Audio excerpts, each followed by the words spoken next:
सबुदिन तते ऑनलाइन देखी मो हृदय आउ मस्तिष्क भितर गोटे युद्ध चलुछि। हृदय कहूची मेसेज कर दे, आउ मस्तिष्क कहूची छाड़े ना, मेसेज करनी। सी तो तोर मेसेज रिप्लाई ही करूनी।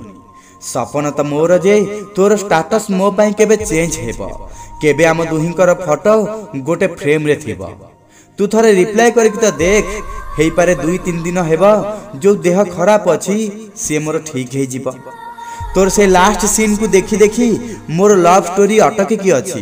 केबे केबे तो मु एया भाबुछु जे तू कौन एते अलसी, कौन केबे तू एया भाबिनु जे तोर हेलो लेखिबा द्वारा जदि तोर आंगुली को कष्ट हेबो तो सेइठी काहा चेहरा रे कंटिन्यूअसली स्माइल भी आसी पारे।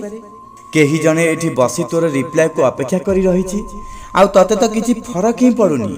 केबे केबे राग भी आसे तो ऊपर, हेले पुनी नॉर्मल हे जाए तो फोटो देखी की थरे मु बुझी पारुनी। एया भाबी जे आमना सामने तो बहुत कथा हेउथिलु, ताहले मेसेज रे भी टिके बक बक काहे की करूनु। थरे तते मेसेज कला परे बारंबार मु चेक करूथाए जे तोर रिप्लाई केबे आसीबो। पुणी खाली हाथ रे तोर से इग्नोरेंस ही मते मिलुछि। आ सतरी ए हृदय को जम्मारु भी भलो लागुनी। से रिप्लाई करिबनी बोली मो मुंड मते सब बेले बुझौ थाए, आ मु ता कथा सुने नाही। काहे कि ना मो हृदय मोठू अधिक तते चाहू थाए।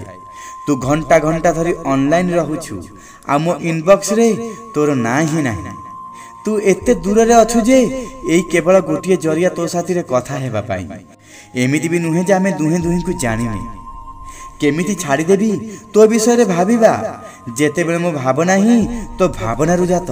तोर मेसेज की रिप्लाई कौन केबे आसीबनी जानिनी, हेले केबे तो आसीबो एई आशा रे मु एबे भी अछि।